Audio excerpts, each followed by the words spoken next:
तो hello guys, welcome है आपका हमारे चैनल स्टडी विद ईशान पे। और आज हम लोग पढ़ने जा रहे हैं chapter number 3 a hero. Chapter number 3 a hero, जिसके राइटर है R.K. नारायण। अब चलिए हम लोग एक छोटे लड़के जिसका नाम स्वामी था, और हम लोग पता करते हो अचानक से हीरो कैसे बन जाता है। तो स्वामी के लिए जो इवेंट्स थे, मतलब अचानक से अलग मोड़ पे आ जाता है। जो एक बार की बात है, उसके पापा जो थे वो न्यूज़पेपर पढ़ रहे थे हॉल लैम्प के नीचे, और बोलते हैं, स्वामी इस न्यूज़ के बारे में सुनो तुम। एक गांव का लड़का था जिसने अपनी बहादुरी का प्रदर्शन किया। जब वो घर आ रहा था जंगल के रास्ते से, उसके सामने एक आ जाता है टाइगर। और जो पैराग्राफ था वो डिस्क्राइब करता है उस बॉय की और टाइगर की फ़ाइट के बारे में। और उसकी फ़्लाइट, मतलब वो उसकी छलांग जो सीधे ट्री पर पहुंच जाती है, जहाँ पर वो आधे दिन के लिए, लगभग 12 घंटा के लिए उस ट्री पर रहा, और जब तक बाकी लोग आए और उस लड़के को बचाए और उस टाइगर को मार दिया। इसको पढ़ने के बाद जो स्वामी के फादर थे, उन्होंने स्वामी को देखा और कहा, तुम इसके बारे में क्या कहते हो? स्वामी कहता है, मुझे नहीं लगता कि वो एक लड़का होगा, वो एक very strong and grown up person होगा। एक लड़का तो बिल्कुल नहीं। एक लड़का कैसे एक शेर से लड़ सकता है? तो उसके पापा बोलते हैं, तुमको क्या लगता है, तुम एक न्यूज़पेपर से ज़्यादा समझदार हो? और उसको एक्सप्लेन करने का कोशिश करते हैं। एक आदमी के पास एलिफेंट जितना भी ताकत हो, एक हाथी जितना भी, तब और वो डरपोक हो, तो वो कुछ नहीं कर सकता। पर अगर एक आदमी में स्ट्रॉ का भी दम हो और पर बहुत ज़्यादा करेज हो, वो कुछ भी कर सकता है। करेज एवरीथिंग है, और स्ट्रेंथ और एज इम्पोर्टेंट नहीं है। और स्वामी इस बात को गलत ठहराने के लिए बोलता है, पिताजी आप मानिए कि मेरे पास बहुत ज़्यादा करेज है, पर मैं एक टाइगर से क्या करूँगा? मैं क्या कर सकता हूँ अगर टाइगर मेरे पर अटैक करेगा? तो बोलते हैं, अच्छा स्ट्रेंथ का बात छोड़ दो, पर तुम प्रूफ कर सकते हो कि तुम्हारे पास बहुत ज़्यादा करेज है। तो चलो आज देख लेते हैं कि क्या तुम मेरे ऑफिस रूम में अकेले सो सकते हो या नहीं। अब स्वामी के लिए बहुत ज़्यादा कठिन टाइप हो जाता है, और थोड़ा डरा देने टाइप का लग हो जाता है। तो स्वामी सोचता है कि वो हमेशा अपनी दादी के बगल में सोता था, और अगर उस अरेंजमेंट, जैसे वो हमेशा दादी के साथ सोता था, उसको ट्रेम्बलिंग और पूरी रात भर जगा हुआ रख देता था। मतलब अगर वो अपनी दादी के साथ नहीं सोता था तो पूरी रात जगा हुआ रहता था। और वो सोचता है कि उसके पापा बस मजाक कर रहे थे, और वो धीरे से बोलता है हाँ, और बात को पलटने के, मतलब सब्जेक्ट ही चेंज कर, टॉपिक ही चेंज करने का। और वो बहुत ज़ोर से बोलता है कि हम लोग के जो एल्डर्स है क्रिकेट क्लब में, सब कोई मिल के अपने लिए न्यू बैट्स और बॉल्स खरीदने वाले हैं। और हमारे जो कैप्टन है क्रिकेट क्लब के, उन्होंने कहा है कि मैं आपको बता दूं। तो उसके पापा बोलते हैं, इसके बारे में हम लोग बाद में बात करेंगे। पापा बात काटते हुए बोलते हैं, तुमको अकेले सोना है ऑफिस पे। तो स्वामी समझ जाता है कि जो मुद्दा था वो उसके हाथ से बाहर चला गया था। एक चैलेंज था जब कि तुम वहाँ सोच सकते हो कि नहीं, ये चेक करेंगे। और अब ये एक प्लेन कमांड बन गया। अब कमांड है कि तुमको सोना पड़ेगा। और फिर वो बोलते हैं, पापा मैं अगले महीने से अकेले सोऊंगा, अगले महीने के स्टार्ट से। तो उसके पापा बोलते हैं, नहीं, तुमको ये अभी करना होगा। ये बहुत ज़्यादा डिस्ग्रेसफुल है कि तुम अपने दादी और या फिर अपने मम्मी के साथ बच्चे के जैसे सोते हो। तुम अपने सेकंड फॉर्म में हो, और हमको ये जो वे है तुम्हारा ग्रोन अप, तुम इतने ऐसे ग्रो हो रहे हो, वो मुझे वे बहुत ख़राब लग रहा है, अच्छा नहीं लग रहा है। और ये बोलते हैं उन्होंने अपनी बीवी को देखा, मतलब स्वामी की माँ को। तुम आप मुझे क्यों देख रहे हैं जब आप ये बोल रहे हैं? उसकी माँ ने पूछा। I hardly know about the boy. तो उसके पापा बोलते हैं नहीं नहीं नहीं, मेरा तुमसे मतलब नहीं था, पापा कहते हैं। तो उसकी माँ कहती है if you mean that your mother is spoiling him, tell her so and don't look at me, she said and turn away. अगर तुमको लगता है आपकी माँ इसे बिगाड़ रही है तो आप उन्हें बोलें और मुझे ना देखें। उन्होंने ये बोलते हुए टर्न अवे कर लिया, मतलब मुंह फेर ली। और स्वामी के पिता थे, वो अपने कुर्सी पे या जो भी सोफ़ा पे बैठते और न्यूज़पेपर को अपने लैप पे रखते। और स्वामी धीरे से अपने बेड के पास चला जाता है। ग्रैनी वहीं पर उस बेड पे बैठी हुई थी और पूछती है कि बॉय, मतलब लड़के, तुमको अभी से ही नींद आने लगी? तुमको कहानी नहीं सुननी? स्वामी मतलब गेस्चर्स दिखा के बोलते हैं, मतलब शांत रहिए दादी। तो पर वो जो दादी थी उन्होंने नहीं देखा, तो स्वामी बेड पे कूद जाता है और ब्लैंकेट को अपने चेहरे से ढक लेता है, जैसे इस पिक्चर में उसने ढका हुआ है। यहाँ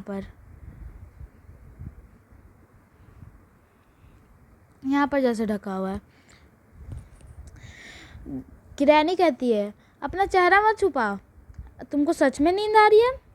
स्वामी थोड़ा सा उठता है और बोलता है दादी प्लीज़ प्लीज़ प्लीज़, आप दादी प्लीज़ चुप रहिए, आप मुझसे बात मत कीजिए और किसी को मुझे उठाने मत दीजिएगा।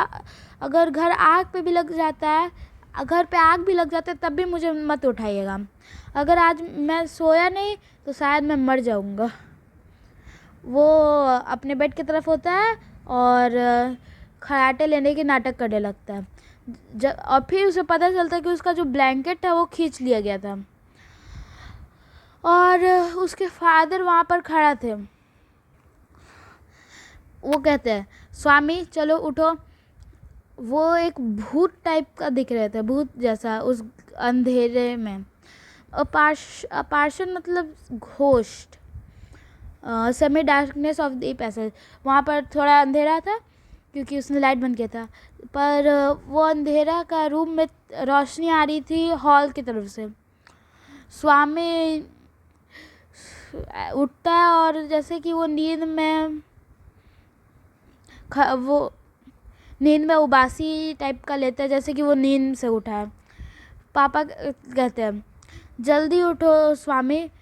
तो उसकी दादी कहती है why do you disturb him, तुम उसको परेशान क्यों कर रहे हो? तो वो नहीं सुनते और बोलते हैं स्वामी उठो। और ये तीसरी बार थी। स्वामी डरा और उठ गया। पापा ने उसका बेड रोल किया और उसको अपने आर्म के नीचे रखा, जैसे कि यहाँ पर रखा हुआ है,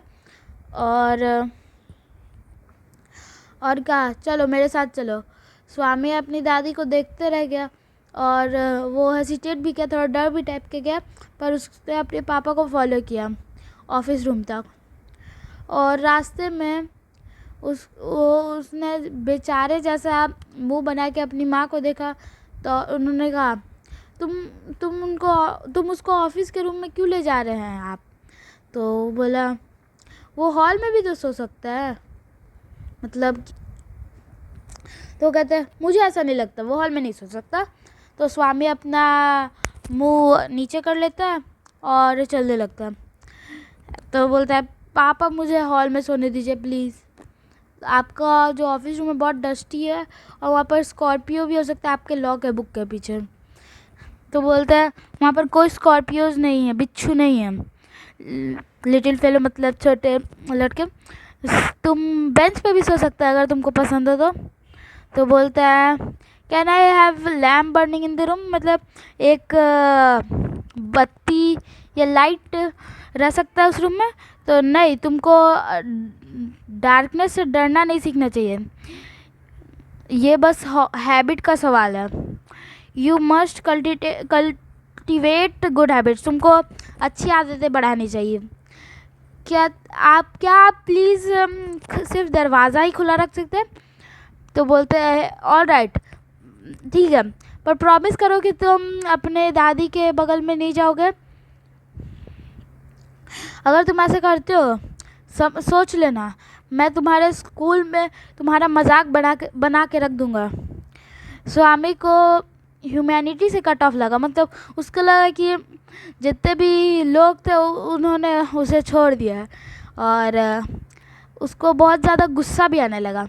उसको नहीं पसंद आया जो उसके पापा के नेचर में उसको क्रुएल्टी दिखा, मतलब दुश्मनी टाइप। वो इस न्यूज़पेपर वाले को पे बहुत ज़्यादा गुस्सा था कि उसने ये स्टोरी छापी। वो विश कर रहा था कि टाइगर उस बॉय को छोड़ता नहीं जो who didn't appear to be boy after all but a monster. जो कि लड़का तो लग नहीं रहा था, पर एक राक्षस जरूर था। जैसे जैसे नाइट बढ़ते जा रहा था, रात बढ़ते जा रहा था, घर पे साइलेंस और बढ़ते जा रहा था। उसकी धड़कनें जोर जोर से उसकी दिल धड़कने लगी थी। उसको सारे जितने भी डेविल और घोस्ट की स्टोरी थे उसको सारे याद आने लगे, जितने भी उसने अपने पूरी ज़िंदगी में सुना होगा। How often had his chum Mani see the devil in the banyan tree at his street end? And what about poor Munisami's father, who spat out blood because the devil near the river had slapped his cheek when he was returning home late one night? और भी बहुत सारे इसके जो विचार थे वो बढ़ते जाते हैं। वो तो लगभग इस डर से बेहोश होने वाला था। तो एक रे ऑफ लाइट, मतलब लाइट थोड़ा सा आ रहा था स्ट्रीट लैम्प से, और जो परछाई बन रही थी वॉल पे, और उसको बहुत डर लग रहा था। और इस सब की वजह से उसके कान में जितनी भी नॉइज़ हो सकती सारी आने लगी। घड़ी की टिक टिक, और रस्टर ऑफ ट्री, जो ट्री का आवाज़ आता है, स्नोरिंग साउंड मतलब खराटे लेने की आवाज़, और कुछ नाइट इंसेक्ट की ह्यूमिंग। उसने अपने आप को इतना मतलब ज़ोर से टाइट कर लिया, कवर कर लिया अपने बेड से, कि वो सांस भी बहुत मुश्किल से ले पा रहा था। हर पल उसको लगा कि अब डेविल आएगा, शैतान आएगा और उसको उठा के ले जाएगा। और there was an instance of and his old friend in 4th class who suddenly disappeared and was said to be carried off by ghost to Siam और नेपाल। और उसको अचानक से इंस्टेंस होता, मतलब उसको लगता है कि उसका जो फ्रेंड था वो जो अचानक से डिसअपियर हो गया था 4th क्लास में, जिसको कहा जाता है कि वो घोस्ट से नेपाल या सियाम ले गया था। स्वामी बहुत ज़्यादा डर जाता है और बेंच के नीचे चल जाता है और सिकुड़ जाता है। देखने में ऐसा लग रहा था कि वो थोड़ा ज़्यादा सेफर जगह था और कॉम्पैक्ट और रिअश्योरिंग था। यहाँ पर देख सकते हो वो बेंच के नीचे आ गया। पहले वो बेंच पे सो रहा था और अब वो नीचे आके सोने लग गया।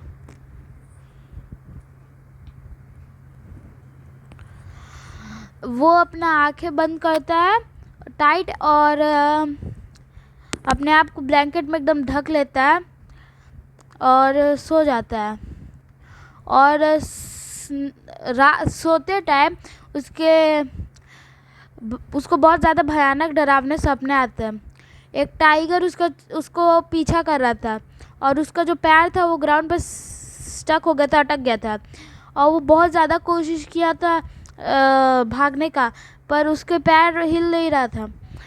जो टाइगर था वो उसके पीछे था और उसका जो क्लॉ स्क्रैच करने का आवाज़ था वो भी उसका आवाज़ आ रहा था, scratch scratch and then light turn, मतलब एकदम अचानक से रोशनी आने लग गई। स्वामी ने अपनी आँख खोलने की बहुत कोशिश की पर उसके आँख खुल ही नहीं रही थी और नाइटमेयर कंटिन्यू होता है। उस नाइटमेयर ने स्वामी को बहुत ज़्यादा डरा गया था। स्वामी डर के मारे बहुत ज़्यादा चिल्ला रहा था, टेरर टाइप कर रहा था। विथ अ डेस्परेट एफर्ट वो अपना आँख खोल लेता, बहुत कोशिशों के बाद वो अपना हाथ बाहर निकालता ताकि उसको वो दादी के प्रेजेंस को कर ले। जैसे रहता है ना कि पता चल जाता है कि दादी यहाँ पर है, तब ठीक है, बच गए, इस टाइप का, जैसा कि उसका आदत था। पर वो एक ही चीज़ टच कर पाया, जो था वुडन लेग ऑफ बेंच। यहाँ पर जो लेग लगा हुआ है ना, उसको टच कर पाया। और इसका जो अकेलापन था वो उसके पास वापस आ जाता है। उसको डर के मारे बहुत ज़्यादा पसीना आ रहा था और कुछ रस्टलिंग टाइप का आवाज़ आ रहा था, एकदम धीरे धीरे आवाज़ आ रहा था।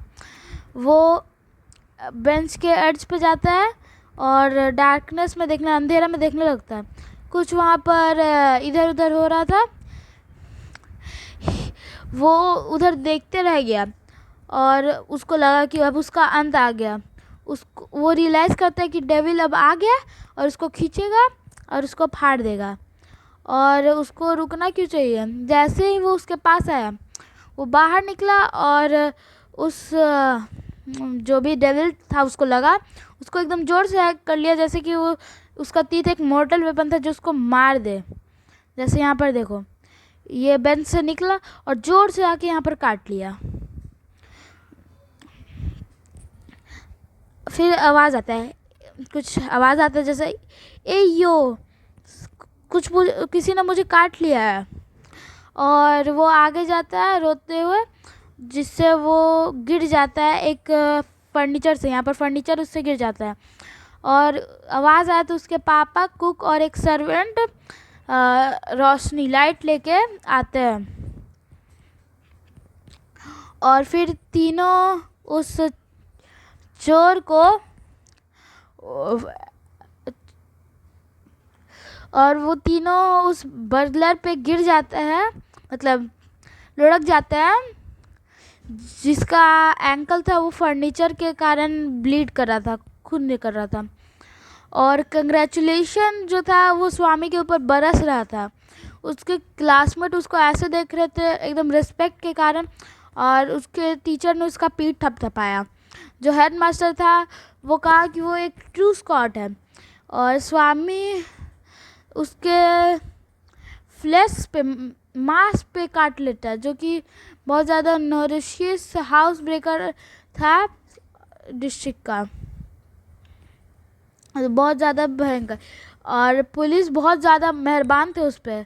तो उसकी पुलिस कहते हैं, तुम पुलिस क्यों नहीं ज्वाइन कर लेते जब तुम बड़े हो जाते हो। स्वामी कहता है पोलाइटनेस के कारण, हाँ सोचेंगे। पर उसका प्लान बन चुका था कि एक इंजन ड्राइवर और रेलवे गार्ड या फिर एक बस कंडक्टर बनेगा। वो जब उसके पापा घर आए क्लब से, उसके पापा पूछे वो लड़का कहाँ है। तो कोई कहता है कि वो तो सो गया तुरंत। तो he didn't have wink of sleep the whole last night. उसकी माँ कहती है कि वो तो कल थोड़ा सा भी नहीं सोया। तो कहाँ सो रहा है वो। तो उसका यूजुअल जगह पे। उसकी माँ कहती है कि वो 7:30 में अपने बेड पे आ गया, स्लीपिंग अपनी दादी के बगल में।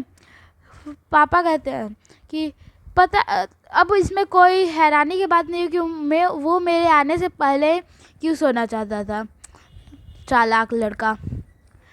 उसकी मदर को बहुत गुस्सा है और कहा उसको जहाँ सोना है उससे सोने दीजिए,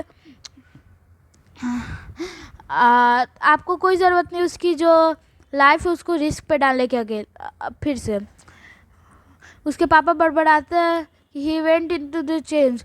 ठीक है, mollycoddle and spoil as much as you like, only don't blame me afterwards. मतलब उसको जितना बचाना है बचा लो और उसको जितना बिगाड़ना है बिगाड़ लो, पर बाद में बस मुझे ब्लेम मत करना। स्वामी वो सारी बातें अपने ब्लैंकेट के अंदर से सुन रहा था और उसको बहुत खुशी से हुआ जब उसके पापा हार मान लिए। और आप लोग देख सकते हैं ये बेड के नीचे उठा हुआ है और इसके मम्मी पापा बात कर रहे हैं और वो अपनी दादी के बगल में सो रहा है।